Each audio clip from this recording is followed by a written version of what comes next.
Assalamualaikum warahmatullahi wabarakatuh. Kabajamtoota fi jaalatamtoota ilmaan Oromoo walaloota kan qabadhee sirrii adda yoona barbaadan Hussein Maammoo Kojobeeja Tininja walaloon walaloo haaduu gootota Oromooti. Gootota Oromoo gootota akkaati. Gootota Oromoo gootota akkaati osoo biyya falmuu dabali buusaati si faarsa saba koo gootummaa kan keeti dhiiraa hangara laayimee seenaa keeti falmataa kiyya falmataa akkaati.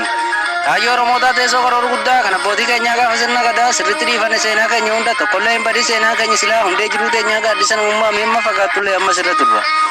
Ililiil jenneen hundi gammannee ilmaan Oromoodhaa wal maddii dhaabbannee harka wal qabanne warraa qattii kaane bara hedduu turre addaa babbacaanee har'a tokkummaadhaan walitti dachaane.